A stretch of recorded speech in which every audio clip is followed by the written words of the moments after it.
Hola, hoy queremos darte las gracias por conectarte a nuestra transmisión de los domingos. Gracias por conectarte también a la recarga del 6.0. Gracias por tus likes, por compartir, por suscribirte. Queremos también darte muchas gracias por tu apoyo y por tus aportes que nos ayudas a crecer en este gran sueño de fe.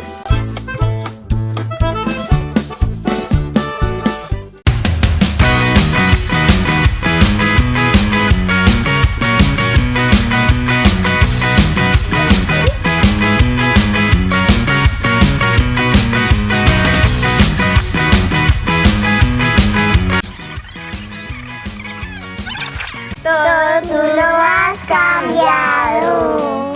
Todo tú lo has cambiado.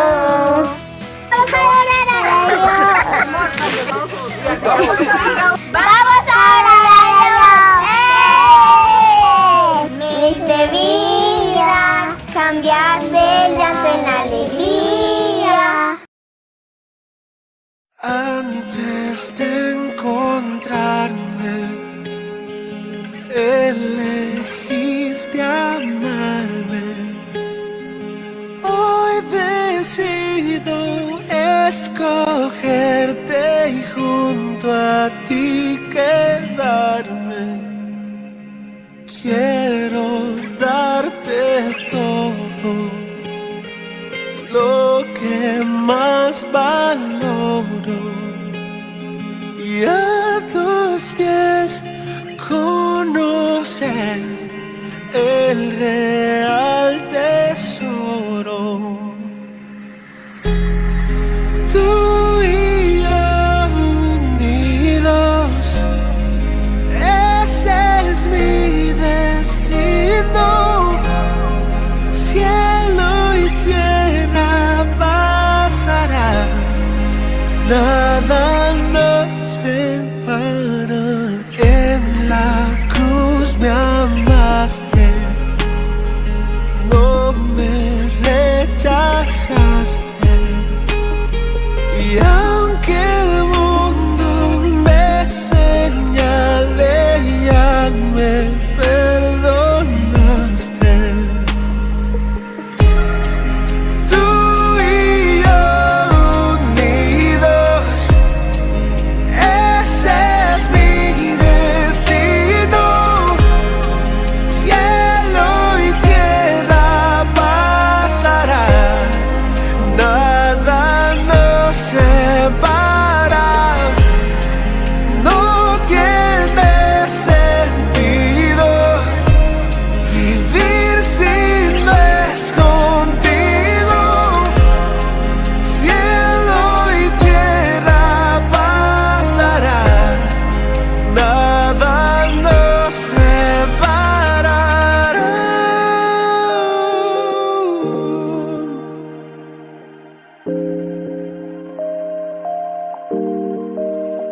No hay nada, nada que pueda más. No hay nada, nada que pueda más que tu gran amor, más que tu gran amor. No hay nada, nada que pueda más. No hay nada, nada que pueda más que tu gran amor, más que tu gran amor. No hay nada, nada que pueda más. No hay nada, nada que pueda más que tu gran amor, más que tu gran amor. Tú y yo unidos, ese es mi destino. Cielo y tierra pasará, nada nos separa. No tiene sentido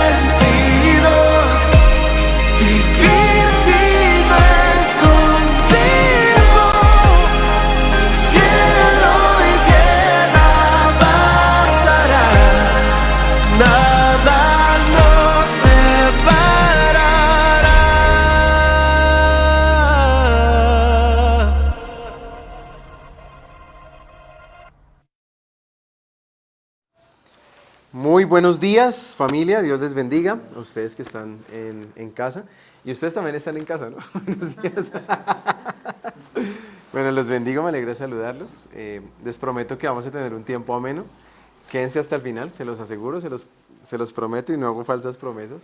Pero les aseguro que vamos a tener un tiempo bonito para escuchar el mensaje y la palabra de Dios. Si alguno desea dormirse en este momento, por favor que me cuente para estar pendiente, para hacerlos parar. Si alguien trasnochado y me vuelvo ladrilludo, pues me avisa. Pero hoy vamos a compartir un mensaje que de verdad es muy raro, es muy extraño lo que puedo encontrar, me parece. Es que si le doy un nombre que quisiera darle, ustedes van a decir, no, pero ¿de qué va a hablar? Es muy controversial lo que vi y creo que nos va a llegar a lo profundo del alma. Creo que nos va a generar algo profundo. Y solamente voy a leer 2 o 3 versículos. Miremos Marcos 1. Vamos a leer Marcos. Igual les voy a poner en contexto, entonces ahí se van a aburrir, pero van a aprender. Espero. Entonces, a veces cuando ese contexto como que pero bueno. Vamos a leer Marcos y unos versículos muy breves. Marcos 1 y luego voy a leer Marcos 5. En Marcos 1 voy a leer desde el versículo... Solo voy a leer el versículo 23. Mire, dice el versículo 23 de Marcos 1. De pronto, un hombre en la sinagoga que estaba poseído por un espíritu maligno, en otra versión dice por un demonio, comenzó a gritar: ¿por qué te entrometes con nosotros, Jesús de Nazaret? ¿Has venido a destruirnos? Yo sé quién eres, el Santo de Dios. ¿Quién dijo esto? ¿Quién dijo esto? Voy a volverlo a leer. No, mírenlo, no, Marcos escribe, pero miren esto. De pronto un hombre en la sinagoga que estaba poseído por un espíritu maligno comenzó a gritar: ¿por qué te entrometes con nosotros, Jesús de Nazaret? ¿Has venido a destruirnos? Yo sé quién eres, el Santo de Dios. Entonces la pregunta es, ¿quién habló esto? El que estaba poseído lo dijo. O sea, y dice... dice que eran varios, porque dice nosotros, ¿por qué te entrometes con nosotros? Es decir, había un hombre poseído, pero no era poseído por uno solo, sino por muchos. Marcos capítulo 5. Marcos capítulo 5, miren, voy a leer esto. Marcos capítulo 5, versículos... voy a leer el versículo 6. Marcos 5, 6. Sí, mire lo que dice. Muy buenos días, ¿cómo están? Sigan, bienvenidos. Acabamos de iniciar, así que tranquilos que...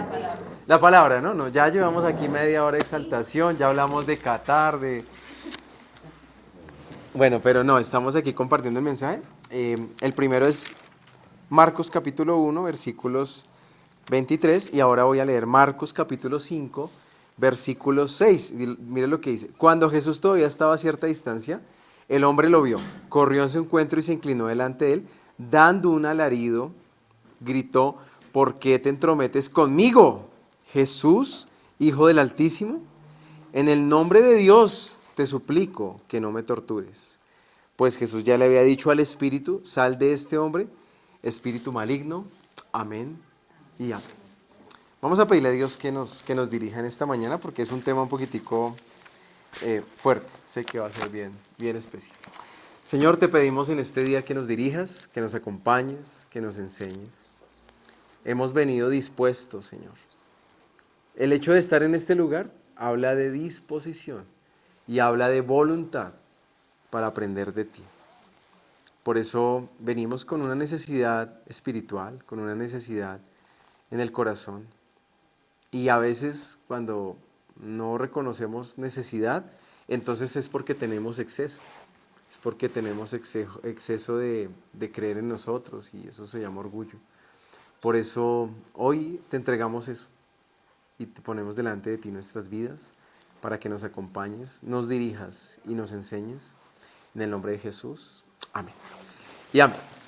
Bueno, hoy el Señor nos va nos va a enseñar cosas. Yo espero que ustedes hayan venido a aprender, porque vamos a aprender cosas muy chéveres, muy bonitas. Y bueno, sé que tendremos un espacio de aprendizaje bien profundo. Voy a comenzar como regularmente hago, y es contándoles el contexto del libro. Cuando leemos algo, debemos entender siempre cuál es su contexto. Por ejemplo, cuando ustedes y yo leemos un periódico, o leemos una revista, o leemos un artículo, debemos también conocer la fuente y cuál es la intención de la fuente. Hablando específicamente de política, si usted lee un artículo escrito frente al presidente actual de nuestro país, y usted lee un artículo escrito por el expresidente Álvaro Uribe, pues ese artículo va a estar cargado ¿de qué? De oposición, va a estar cargado de una manera conservadora, casi que de ultraderecha. Entonces usted va a entender que lo que se dice ahí está impregnado por la intención del autor. Pero si usted también, por ejemplo, lee un artículo de Gustavo Bolívar, hablando del presidente de Colombia, pues usted ¿qué va a leer ahí? Va a leer, o sea, solamente elogios, adulaciones. Usted va a decir, no, es el mejor presidente de Colombia en toda la historia, porque depende de la intención de quien escribe las cosas. Entonces, en el texto vamos a entender la intención un poquitico de quien escribe Marcos, de lo que escribe Marcos. Este evangelio lo escribe Juan Marcos. Es un hombre que por supuesto que conoce a Dios, pero muy importante esto, no es un creyente de primera generación. ¿Me hago entender? ¿Qué es un creyente de primera generación? Es un creyente que conoció a Dios, él mismo, pero fue el primero. No fueron sus padres, no fueron sus abuelos. Es el caso, mi caso, por ejemplo, yo soy un creyente de primera generación. Porque mis padres, aquí están mis padres, ellos no conocían al Señor cuando yo lo conocí. O sea, ellos no me transmitieron a mí la enseñanza de Dios. En el caso de mi esposa es creyente de tercera generación. O sea, ella me lleva ventaja ahí frente a eso. Ya les digo que ella es hija de una pastora y nieta de una fundadora de una iglesia. O sea, ahí donde la ven, tiene la cámara, pero ella perfectamente puede tener el micrófono. Entonces, ella es creyente de tercera generación. Francesca, creo yo que es también como de tercera o de segunda generación. De segunda generación, porque su mamá conoció y ahora ella pues está conociendo al Señor. Es decir, es una creyente de segunda generación. Juan Marcos es un creyente de segunda generación, es decir, él mismo no caminó con Jesús, él mismo no andó con Jesús, él era discípulo de Pablo. De hecho, hay una escena donde se cree que, no sé si lo han leído, que Juan Marcos sale corriendo con una túnica en la mano y bueno, sale desnudo corriendo. Ese es el que escribe este evangelio. Es el primer evangelio que se escribe, el de Juan Marcos. Este es el primero y sobre este evangelio de Marcos se escriben Mateo y Lucas. Es decir, toman de ahí el relato para poder hacer la redacción. Entonces dicen, venga, ¿qué escribió Marcos? Sí, yo me acuerdo de que el Señor estaba ese día con ese endemoniado. Yo me acuerdo de esto. Entonces, hoy le quiero hablar de esas tres generaciones. Le quiero hablar desde la perspectiva de Marcos. Y Marcos es muy práctico. Marcos es muy pragmático. Marcos escribe demasiado. O sea, él quiere ir al punto. Él escribe, quiere contar la historia, pero él quiere ir al punto. De hecho, cuando está el momento de la pasión de Jesús, él no se detiene mucho a contar qué pasó, sino como que cuenta ahí que Jesús fue detenido y todo, y luego dice, o sea, uno está esperando que la historia pase a la escena, al contenido que uno quiere ver, la pasión de Cristo y los latigazos y todo, y Marcos dice, y cuando fue crucificado, y uno, venga, se robaron las hojas, ¿dónde está la historia? No, si usted quiere leer más profundo, lea Lucas, pero Marcos no. ¿Por qué? Porque Marcos quiere hablar acerca de la resurrección. Marcos se detiene y el punto central de Marcos es la resurrección. Él quiere hablar de la resurrección. Así que, para hablar de resurrección y para hablar lo que Marcos quiere, se necesita una gran cuota de fe. Se necesita fe. Y hoy voy a hablarles de fe. ¿Están de acuerdo? Quiero hoy derribarles argumentos y quiero poner otros argumentos. O Seguramente hoy usted va a decir, oiga, yo creí que yo era una persona de fe. Y se va a dar cuenta que de pronto no. O de pronto va a decir, oiga, yo creí que no tenía nada de fe. Y de pronto usted dice, sí, usted es una persona de fe. Voy a hablarles un poquitico de fe, porque es algo, pues por supuesto que nos compete a nosotros como creyentes. Nosotros estamos sustentados por la fe. Pero les voy a decir algo, la fe ha servido para manipular, la fe ha servido para comerciar, la fe ha servido para matar, la fe ha servido para hacer muchas cosas. Entonces, Camilo, ¿y entonces qué hacemos? ¿Cuál es la fe? Entonces, Juan Marcos nos da una luz, y aquí yo acabo de leer 2 versículos impresionantes, que quienes están hablando son demonios. ¡Qué susto! No, son entes espirituales. Y resulta que de las primeras cosas que suceden acá en Marcos, porque lo que les digo, en Marcos va narrando rápido sucesos, y Marcos en el capítulo 1, en el primer capítulo, ya habla de Jesús acercándose a un endemoniado, y se le acerca, vuelvo a leer lo que les leí hace un momento, al inicio, y Marcos narra cómo Jesús se acerca en el capítulo 1, dice, fue bautizado, fue tentado, él llamó a sus discípulos, y lo primero que hizo aquí fue expulsar un demonio. Dice, Jesús y sus compañeros fueron al pueblo de Capernaum. Cuando llegó el día de descanso, o sea el sábado, Jesús entró en la sinagoga y comenzó a enseñar. La gente quedó asombrada de la enseñanza, de la autoridad con la que lo hacía, porque era un maestro de la ley religiosa, Pronto, un hombre en la sinagoga que estaba poseído por un espíritu maligno. Miren esto, él estaba, ¿en dónde estaba el hombre? La sinagoga era el lugar de enseñanza de la palabra. Y dice que allá adentro estaba poseído por un espíritu maligno. Y dice, comenzó a gritar, ¿por qué te entrometes con nosotros? Jesús de Nazaret, has venido a destruirnos, yo sé quién eres, el Santo de Dios. Es una declaración teológica muy profunda. O sea, Marcos inicia haciendo una declaración de teología que pues muchos hombres tardan años estudiando y realizan doctorados en la Biblia para hacer un tipo de declaración como esta. Jesús, sé quién eres, eres el Santo de Dios. Uy, qué declaración tan importante la que hace. ¿Quién hace esa declaración? Una legión de demonios. O sea, los demonios están diciendo aquí que Jesús es el Santo de Dios. Y más adelante vuelvo a leer unos versículos donde vuelve unos endemoniados, dice que este es el endemoniado gadareno, ¿se acuerdan?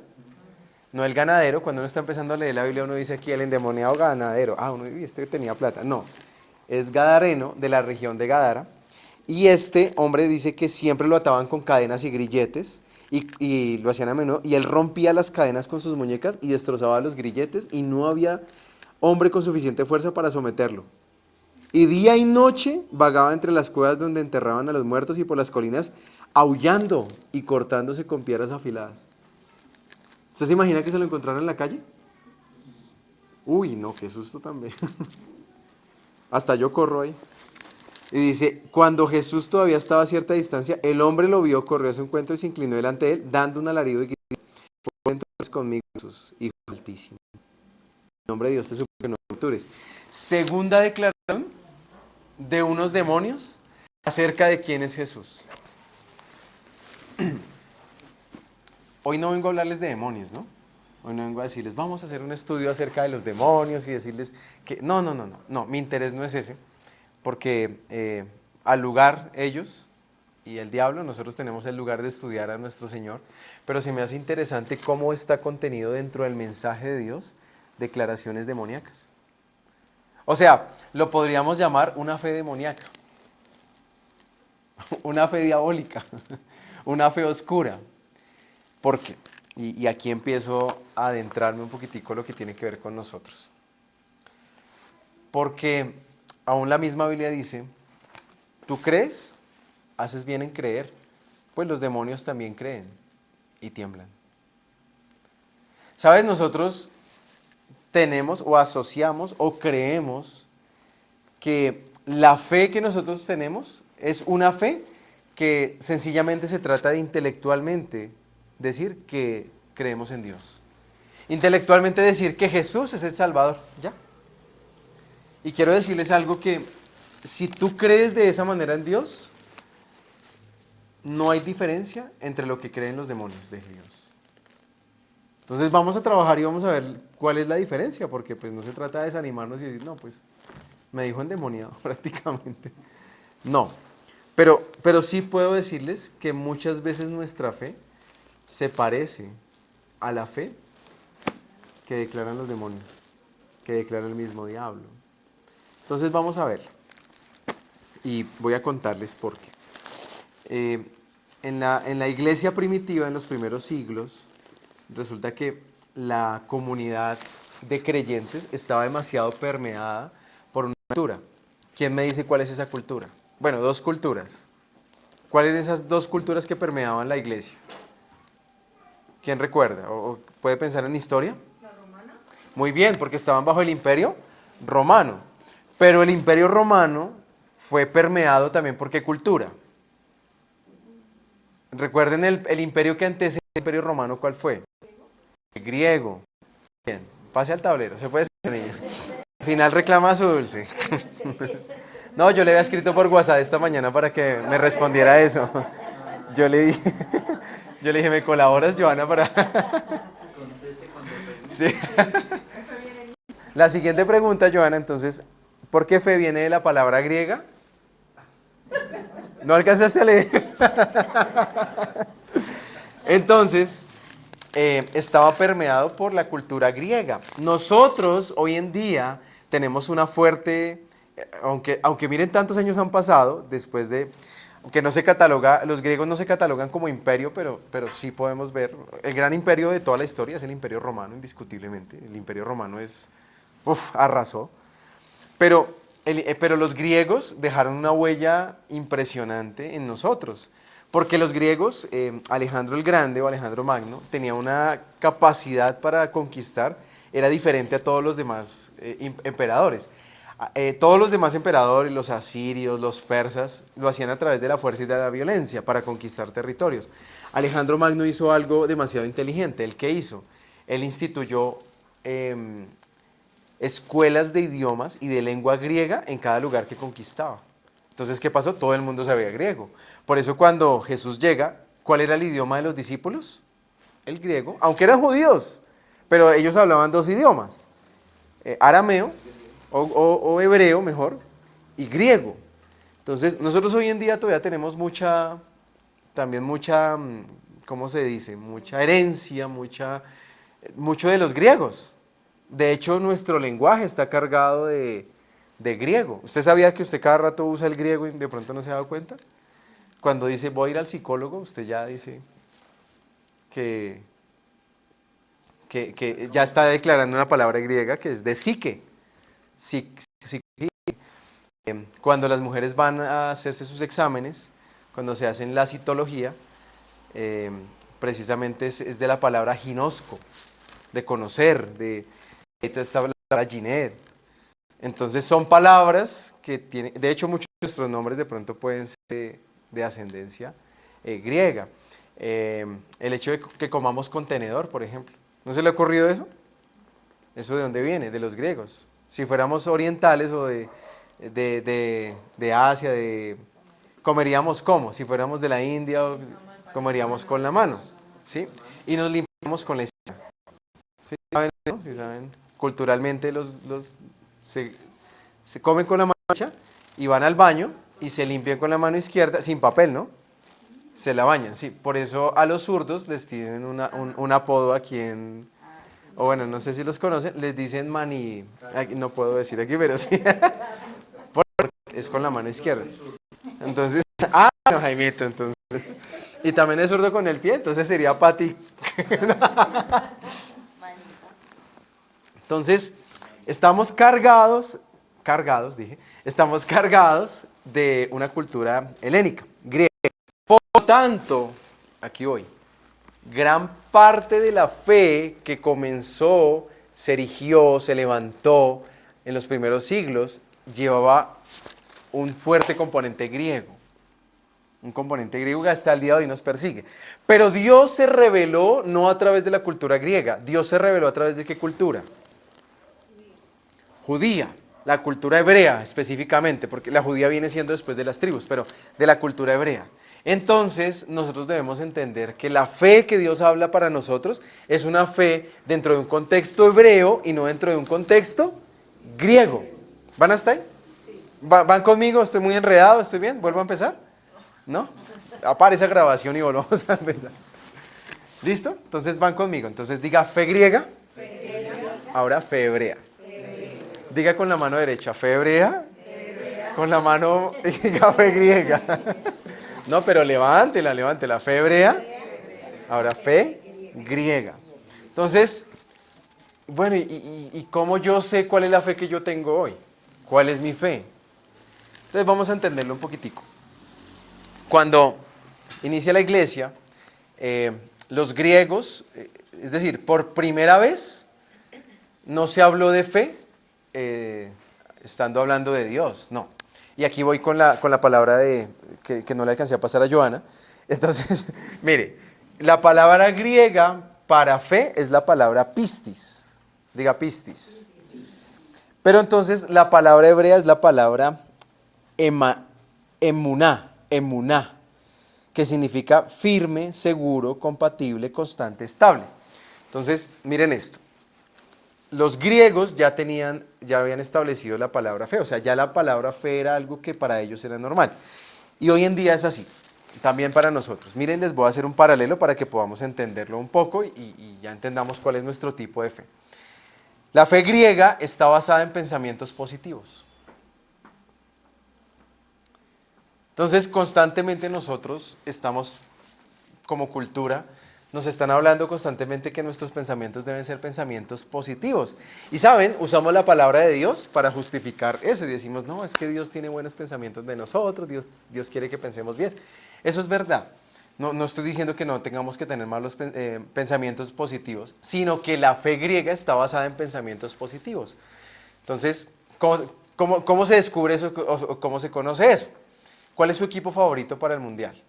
Si a alguno le gusta el fútbol, aquí, no, ninguno. A Jaimito, ¿cuál es su equipo? ¿Cuál es su? ¿Le tiene fe a Brasil? ¿Le tiene fe a Brasil? Mire. ¿Le tienen fe a Argentina? ¿Alguien le tiene fe a Messi? Eso es fe griega. ¿Me hago entender? O sea, tienes pensamientos positivos respecto de algo. ¿Tienes fe? ¿Tienes fe, por ejemplo, Francesca, ¿tienes fe que vas a pasar el año? Uy, yo también espero eso con todo mi corazón. Ya pasó. Entonces, eso es fe griega. Tú no necesitas tener fe en Dios para pasar el año, ¿o sí? ¿No? Tengo que tener fe pues, en mí, técnicamente. Muy bien, y ya voy para allá. ¿Ven? O sea, hay cosas a las que nosotros le atribuimos a Dios cuando Dios no tiene nada que ver con eso. Son pensamientos positivos. O sea, usted puede tener pensamientos positivos de sí mismo, ¿sí o no? Yo me puedo levantar, voy a ser el mejor hoy, voy a conquistar el mundo, vamos Pinky, cerebro, conquistemos las naciones. O sea, usted se puede parar con esa mentalidad de ganar, de ser un ganador y de tener una actitud mental positiva, como dice el señor Linares. Entonces, y está bien, pero es una fe griega. ¿Qué más? Esa fe griega está llena de optimismo. O sea, te levantas a pensar y decir, no, esto me va a salir bien, esto. Solo que a veces la disfrazamos. Cuando somos cristianos, entonces ya no decimos, esto me va a salir bien, sino decimos, esto me va a salir bien en el nombre de Jesús. ¿Sabes? ¿Sí lo ha dicho o no dice? No, en el nombre de Jesús eso sale bien. Es una fe griega.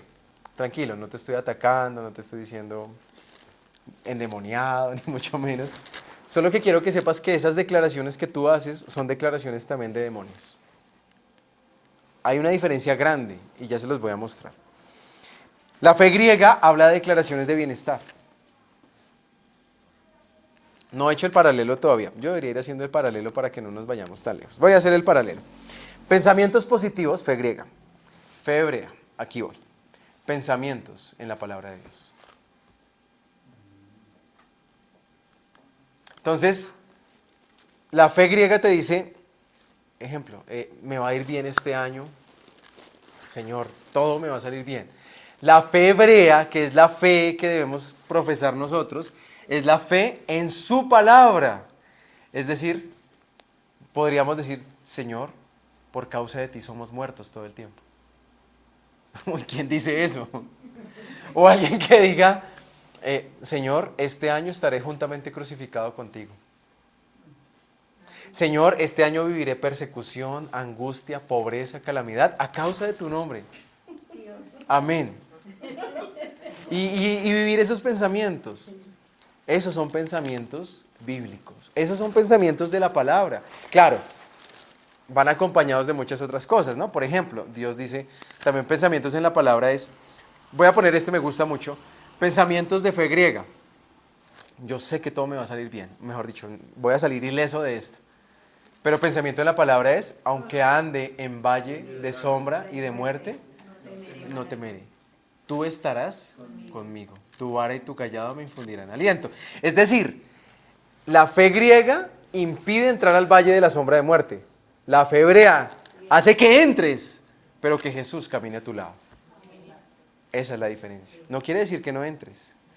Por eso cuando un cristiano sufre, cuando un cristiano llora, cuando se le da cáncer, cuando se le muere un familiar, cuando se enferma, no está mal. Pero saben, la fe griega nos ha hecho pensar que estamos mal. Porque dicen, no, seguramente no estoy pensando lo suficientemente positivo. Seguramente no le estoy ayudando a Dios lo necesario. Optimismo. Entonces, la fe griega nos lleva a ser muy optimistas. No, nos va a ir bien, para adelante, lo vamos a lograr. Joana, vamos este año a hacer los proyectos que vienen adelante. La fe hebrea nos lleva a tener confianza en la soberanía de Dios. ¿Alguien diga amén a eso? Amén. Nos lleva a tener confianza en su soberanía. En decir, Señor, no sé qué me depara este año. Yo voy a planear algunas cosas. Pero tu soberanía está por encima de mis deseos. Esa es la fe hebrea. La fe griega hace declaraciones de bienestar.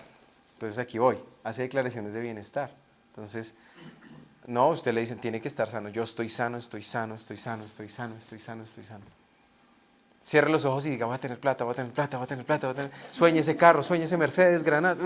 O sea, piense la casa. Ahora, la mente humana es tan poderosa porque Dios se la entregó que yo no estoy diciendo que eso no se cumpla. Claro, si tú tienes esos pensamientos, pues van a llegar. Y seguramente a través de la ley de la atracción, lo que sea, por tu trabajo va a llegar. No estoy diciendo que no, pero no es la fe en Dios. O sea, tú no necesitas a Dios para cumplir eso. No necesitas a Dios para que converses. No necesitas a Dios para que hagas el por Europa. No necesitas a Dios, déjame decirte no. Necesitas tener fe, como dijo Francesca, fe en sí mismo. La fe hebrea, la fe en Dios, la fe en nuestro Señor, no hace declaraciones de bienestar, hace declaraciones bíblicas. Esta semana aprendí de alguien algo muy bonito, que normalmente a nosotros, no sé por qué nos han enseñado en la iglesia, por ejemplo, a declarar cosas, ¿no? Declaren en el nombre de Jesús, entonces usted diga, declaren en el nombre de Jesús sanidad, declaren en el nombre de Jesús, bueno, pero si realmente nosotros, si hubiera que hacer declaraciones y confesiones con nuestra boca, deberíamos confesar la palabra. Entonces, por ejemplo, deberíamos hacer esta confesión. Declare conmigo, Señor, si no obedezco tus mandamientos, me voy a condenar eternamente. ¿A quién le gusta esa declaración? A nadie. Pero es la declaración de la palabra. Si vamos a declarar algo, declaremos la palabra completa. Declaremos, Señor, por mi desobediencia merezco la muerte. Amén.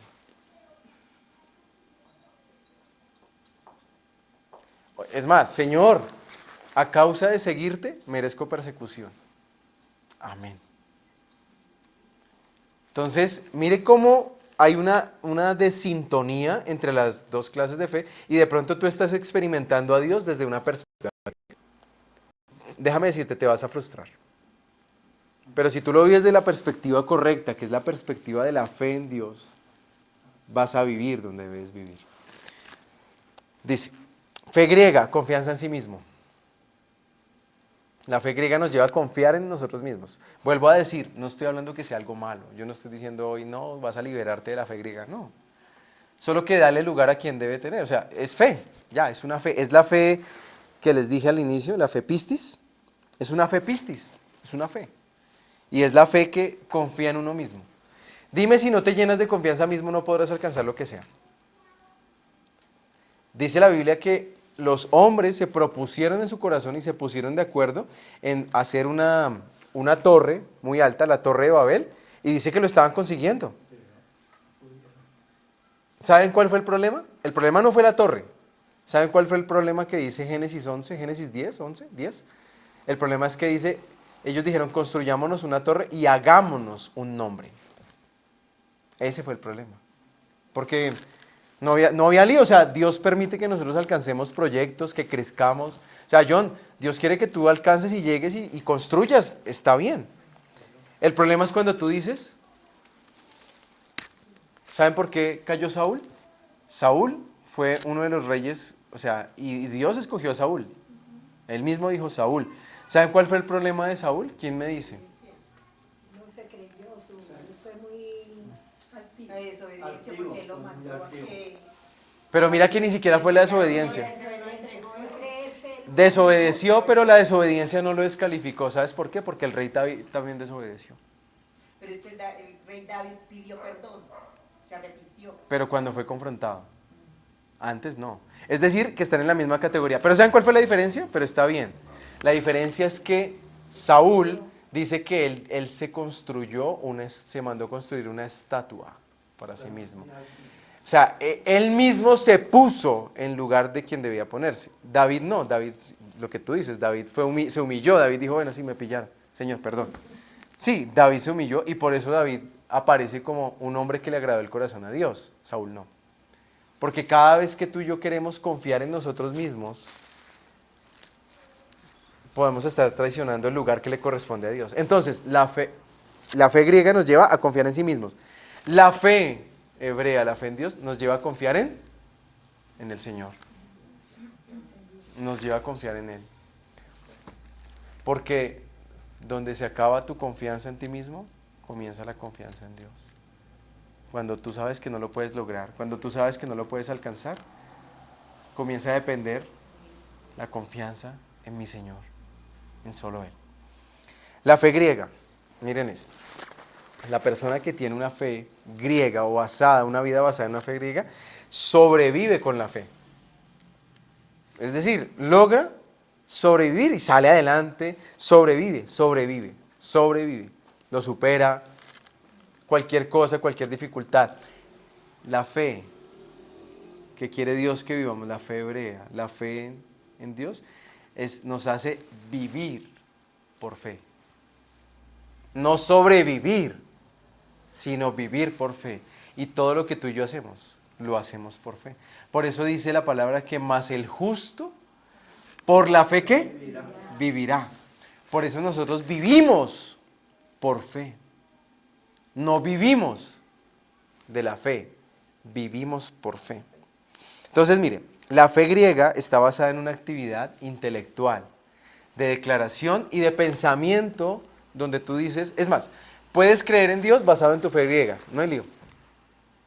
Los demonios también lo creen. Lo leímos. Es decir, estos demonios creían que Jesús era ¿quién? El Hijo de Dios, el Santo, el enviado del Altísimo. Ellos lo creían ¿dónde? Intelectualmente, si podemos decirlo, lo decían, lo declaraban. Pero si tú y yo nos quedamos solamente con esa fe nominal en nuestro corazón, si nos quedamos con esa fe nominal, en nuestra mente, y sencillamente decimos, sí, yo creo en Dios, estamos a la altura de los demonios. ¿Cuál es la diferencia entre un hijo de Dios? ¿Cuál es la diferencia que un hijo de Dios practique en su fe? Que la fe tiene que ver con fidelidad y con confianza en Dios. Es decir, hay un paso, miren, y la fe griega, esa palabra pistis, es una fe pasiva, es decir, es una fe mental, es una fe que lleva a reflexionar, es una fe filosófica. Y tú podrías estar viviendo, tú que me estás viendo en casa, en tu carro, en tu empresa, en cualquier lugar del mundo, podrías estar experimentando una fe filosófica, es decir, una fe de pensamiento. Una fe que dice, sí, yo creo en Dios. Jesús es el Hijo de Dios.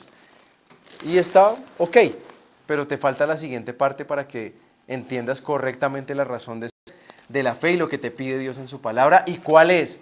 La palabra que está ahí, que es la palabra del hebreo, emuná, es una palabra activa y tiene que ver con una acción. Entonces, básicamente, ¿cuál es la diferencia entre una persona de fe, entre un creyente de fe nominal y un creyente de fe real? ¿Cuál es? Sus acciones, no son solamente sus pensamientos. Son sus acciones lo que determinará, tus acciones, lo que determinará si realmente tienes fe o no tienes fe. Entonces ahora ponte en la posición y ya no es solamente pensar en que crees en Dios, ahora es pensar en qué acciones vas a llevar a cabo en tu vida para creer que Dios es real en ti, para creer que Dios existe, para creer que Dios camina contigo. Y dice la Biblia, Hebreos 11. Vamos a leer Hebreos 11, porque Hebreos 11 nos da luces y nos enseña muy bien lo que podemos entender acerca de la fe. Y Hebreos 11 dice esto, terminando por allá los últimos versículos. Dice, ¿cuánto más les tengo que decir? Versículo 32, 11:32. Se necesitaría demasiado tiempo para contarles acerca de la fe de Gedeón, Barak, Sansón, Jefté, Samuel y todos los profetas. Miren esto. Por la fe, esas personas conquistaron reinos. ¿A cuánto les gustaría conquistar? Muy bien. Por la fe, gobernaron con justicia. Digan amén. Amén. Por la fe, recibieron lo que Dios les había prometido. Amén. Digan amén. Por la fe, se boca de leones. Digan amén. Apagaron llamas de fuego. Amén. Escaparon de morir a la espada. Amén. Su debilidad se convirtió en fortaleza. Amén. Llegaron a ser poderosos en batalla e hicieron huir ejércitos enteros. Amén. Hubo mujeres que vivieron por la fe, otras con vida a seres queridos que habían muerto. Digan amén. Ahora miren esto, pero el hebreo le dice, sin embargo, porque yo creo que nuestra fe nos puede llevar a alcanzar y a conquistar grandes cosas, ¿sí o no? O sea, debemos entender que si es así, si no, pues, qué frustración solamente vivir para perder, ¿no? No, pues sí, Señor. Yo tengo fe ahí para, pues, no. Dice, y en primer lugar están las grandes cosas, las grandes victorias que se conquistaron por la fe. Pero ahora dice, sin embargo, otros por la fe fueron torturados. Amén. Ahí sí baja el amén. ¿Ven? Otros fueron torturados. Porque rechazaron negar a Dios a cambio de la libertad. Ellos pusieron su esperanza en una vida mejor que viene después de la resurrección. Miren esto, algunos fueron ridiculizados.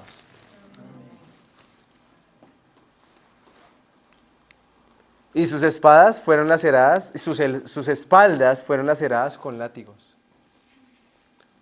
Otros fueron encadenados en prisiones. Ay, no escucho. Por la fe, algunos murieron apedreados. Como Esteban. No, y no sigo porque es que aquí se pone feo. Espere. Escurro la Biblia aquí porque se pone sangriento esto. Dice, a otros los cortaron por la mitad con una sierra. ¿Alguno dice amén? Dice, otros los mataron a espada. Algunos anduvieron vestidos con pieles de oveja y cabra. Desposeídos, es decir, no que fueron desposeídos de demonios, sino que les quitaron sus tierras, ¿no? Desposeídos. Y oprimidos. Y maltratados. Este mundo no era digno de ellos. Vagaron por desiertos. Creo que se cae allá de pie. El Señor, sí. Y montañas. Se escondieron en cuevas y hoyos. Mire, debido a su fe, todas esas personas gozaron de una buena reputación. Bueno, por lo menos en el cielo, gracias a Dios, algo, porque es que algo es algo, bueno, gozando. Pero miren esto, aunque ninguno recibió todo lo que Dios le había prometido.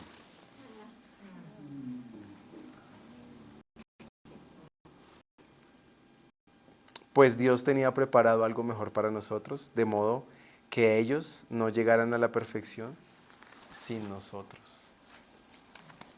Es más, la fe que Dios quiere que tengamos es una fe que nos quiere llevar a estar tan confiados en Él, aunque nunca, nunca, nunca recibamos lo que nos prometió. Alguien diga amén a eso. Amén.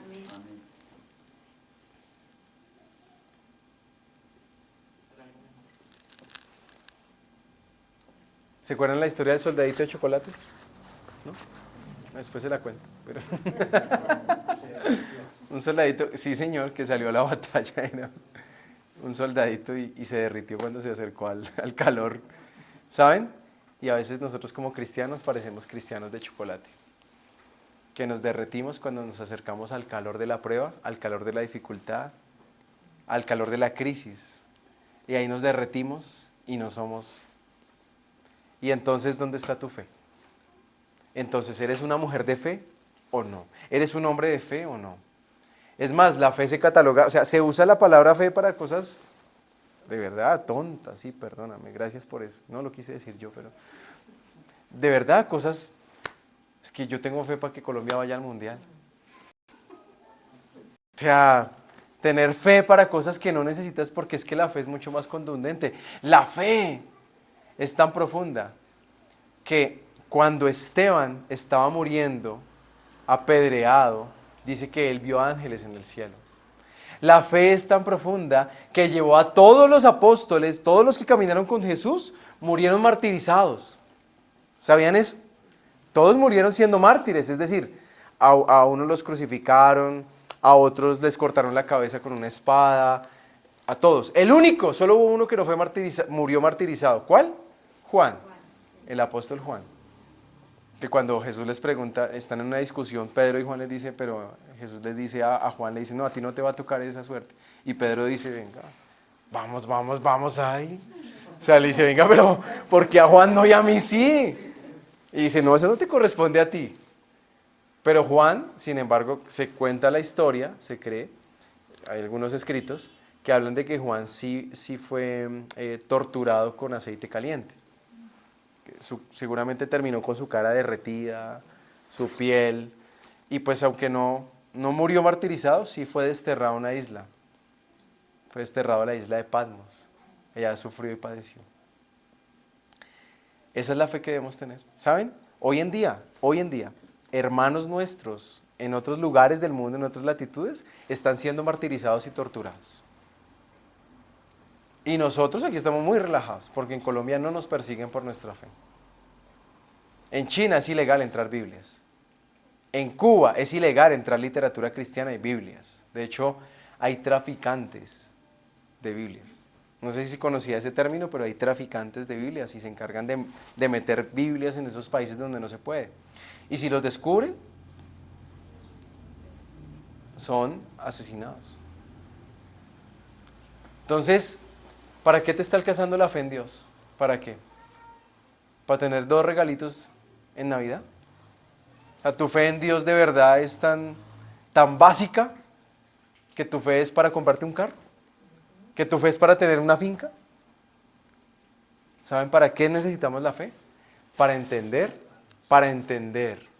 que hay algo mucho más allá en esta vida. Necesitamos la fe para entender que el Hijo de Dios murió por nosotros. Y si Él murió por nosotros, debemos caminar obedeciéndole. Yo me siento de verdad a veces mal con esto. O sea, yo digo, no, yo soy un creyente de chocolate también y de papel. O sea, a mí me faltan pantalones para decir que soy un hijo de Dios. Me faltan. Yo se los digo. Porque si estuviera en esa situación, yo creo que, yo no sé si yo diría, ay, no, yo no. Yo diría, no me maten que tengo hijos. No, yo niego a Jesús, pero tengo esposa y tengo hijos. Yo lo niego. O sea, no sé cómo será ¿me hago entender? No sé si se identifican conmigo, pero yo siento que uno pone muchas otras cosas por encima de lo que verdaderamente Dios pide o Dios quiere de nosotros. entendiendo que Él es un Dios bueno, como dijo John. Aunque no recibamos la promesa en esta tierra, hay cosas mejores para nosotros. Eso es la fe, mi querida familia. Un poquitico por encima.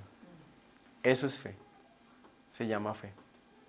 Entonces la próxima vez que sientas que vas a tener fe, no pienses en cosas positivas. Piensa en lo que la palabra dice. No pienses en que te va a salir bien. Piensa en que Dios es soberano. Mira, yo me he frustrado muchas veces como creyente porque le he puesto toda mi fuerza positiva a algo y digo, sí, va a salir, y Señor, y he ayunado, y he orado, y digo, sí, Señor, y no sale. Y digo, ¿y entonces? Porque puse mi fe, mis expectativas de maneras equivocadas. Mejor hubiera dicho, Señor, yo voy a hacer esto, voy a hacer lo otro, pero confío tanto en tu soberanía que sé que si la puerta se cierra, eres tú guardándome de algo. Pero sé que si se abre, es porque tienes cosas buenas para mí, grandes. ¿O no, Joana? No sé qué pasó esta semana. No ha pasado. Ah, no ha pasado, bueno. Mañana. Mañana es noticia. Entonces, quiero decirte que hoy esta palabra es para ti, Joana. Para decirte cuál es tu fe. Tu fe es para que hoy tengas pensamientos positivos. Sí. Precisamente cuando veníamos acá estamos hablando sobre la fe, yo le estaba diciendo a ella eso, todo lo que sucede es lo mejor. Amén. Y Dios lo tiene dispuesto. Hace Amén. 4 meses mataron a mi esposo. Y yo puse la confianza en Dios, ayunaba, de todo, yo sabía que iba a salir. Pero nunca me imaginé que iba a salir muerto. Pero cuando fue eso, Dios lo permitió. Eso salió con un propósito. Y estoy esperando el propósito de que él fuera salvo. Tuvo 4 meses en cautiverio y Dios lo apartó de todo lo que no lo rodeaba. Era para que él fuera salvo. ¿Sí? Wow. Entonces, lo que usted dice, las pruebas. Esta palabra hoy es para ti. Nosotros en ese tiempo que escuchamos la noticia, creo que nos levantamos a orar por ti, por tu vida, por fortaleza en tu casa. Y creo que el que estés hoy acá es una señal de que dejaste de lado esa fe básica y decidiste entrar en una fe sincera con Dios. Y sabes, hoy tu confianza está en un Dios que aunque no tengas la respuesta, mira, y te digo esto, pudiera ser que en esta tierra nunca encuentres respuestas, podría pasar, pero tengo la certeza de esto, y es que aunque camines por el valle de la sombra y de la muerte, mi Jesús camina contigo, y Él está hoy contigo, y te tiene de pie por tu fe, porque pasaste de tener una fe nominal a una fe en el interior y espiritual. Siento que es un bonito momento para que oremos. Siento que es un bonito momento para que demos gracias a Dios y adoremos. Y lo que le decía a Joana es que pienses que Él es soberano. Hoy no te vas a acostar pensando en eso y diciendo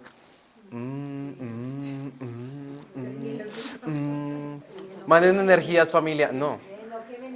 Sino es, Señor, yo descanso en ti, porque yo hago lo que tengo que hacer y tú haces lo que te corresponde a ti. A veces el problema nuestro como hijos de Dios y como creyentes es que hacemos el trabajo de Dios y le dejamos a Dios nuestro trabajo. Porque el trabajo de Dios es responder, actuar, y parece que nosotros le queremos ayudar a Dios y nos olvidamos de lo que tenemos que hacer. Y volteamos la ecuación. Así que descansa. Tú sabes que si no sale, Dios te guardó, te protegió y dijo, oiga, sí, y cosas mejores. Y si se te dio, con toda, Señor, alabado también. Bendito Dios. Y te honraré también y te daré gracias. Pero cualquiera sea la respuesta frente a lo que estés esperando, frente a la situación en el asunto que tengas fe hoy, cualquiera sea la respuesta, quiero que sepas y entiendas que si pones tu confianza en lo que Dios dice, en lo que Dios quiere, el resultado va a ser el mejor para tu vida. Va a ser el mejor. Va a ser el mejor, Francesca. Va a ser el mejor, mami. Va a ser el mejor, aunque no lo entendamos. Y yo se los digo no porque estoy predicando desde la gloria y no, estoy predicando porque les digo que estamos atravesando también por momentos así, donde necesitamos entender que confianza no puede estar en nosotros, sino nuestra confianza en el Señor. Cierre sus ojos si le es posible, quiere. Gracias al Señor. Gracias, Señor. Gracias, Señor. Gracias, Señor. Hechos 6:7 dice, y crecía la palabra del Señor y el número de los discípulos se multiplicaba grandemente en Jerusalén. También muchos de los sacerdotes obedecían a la fe, esa fe. Después de anunciar el evangelio en aquella ciudad y de hacer muchos discípulos, volvieron a Listra, Iconio y Antioquía, confirmando los ánimos de los discípulos, exhortándoles a que permaneciesen en la fe y diciéndoles, es necesario que a través de muchas tribulaciones entremos en el reino de Dios. Está en Hechos 14:21. Hechos 16:5. Así que las iglesias eran confirmadas en la fe y aumentaban en número cada día. Romanos 1:8. Primeramente doy gracias a Dios mediante Yeshua el Mesías, con respecto a todos vosotros, de que vuestra fe se divulga por todo el mundo. Señor, ayúdanos a tener una fe correcta. Hoy, Señor, rendimos nuestra fe, Señor. Y no estamos diciendo que la fe desde la perspectiva griega esté del todo mal. Seguramente a través de ella hemos alcanzado cosas, hemos construido, hemos desarrollado, pero, Señor, más importante que esa es la fe en ti. Es la fe en tus promesas, es la fe en tu palabra. Es la fe de entender que aun cuando no se cumplan tus promesas, Señor, que aun cuando no se cumplan esas promesas, Señor, tú sigues siendo fiel con nosotros. Tú sigues estando para nosotros, Señor. Te damos gracias, Señor. Alguien que hoy le dé gracias a Dios por su bondad, por su amor, por sus cuidados. Señor, te damos gracias. Ayúdanos a alguien sincero que hoy decida pasar del nivel de fe que tiene hoy. Alguien que diga, yo no quiero tener una fe nominal, ser un cristiano nominal, yo quiero ser un cristiano activo. Alguien que diga, yo estoy decidido a obedecerte, yo estoy decidido a comprometerme. Porque déjame decirte que no hay diferencia entre un creyente que piensa que Dios existe y un demonio que dice que Dios existe. No hay mucha diferencia. Perdóname, pero la Biblia lo dice. Los demonios creen y tiemblan. Es más, a veces nosotros creemos y ni temblamos, solamente creemos. Señor, ayúdanos, enséñanos a pasar de nuestro nivel de fe. Y a veces nos equivocamos pensando que la fe se determina por tamaño, o la fe se determina por magnitud, por cantidad. Es que necesito creer por cosas grandes, es que necesito creer por... No. Tú necesitas es creer cosas sencillas que están en la palabra. Podrían ser sencillas pero complejas para alguien más, porque la Biblia dice, Romanos dice que la palabra de la cruz es locura para muchos, pero para nosotros es poder de Dios. Danos una fe sencilla, Señor. Danos una fe en tu palabra, Señor. Tu palabra dice, si alguno tiene falta de sabiduría, de fe, pídasela a Él, que dará con abundancia al Espíritu Santo. Necesitas al Espíritu Santo para que te ayude a tener fe. Es el Espíritu Santo el que te ayuda. Dile al Espíritu Santo, ayúdame, Señor, ayúdame. Quiero caminar en fe. Quiero caminar tus pasos, Espíritu Santo. Quiero caminar en tus estatutos. Quiero caminar, Señor, actuando como si tuviera fe. Ayúdame, Señor. Ayúdame. Y ustedes que están conectados, pídanle al Señor que su fe sea incrementada y que la fe en el Hijo de Dios sea el estandarte por el cual debas caminar. Te bendigo en el nombre del Señor. Dios te guarde. Y ustedes aquí, quiero que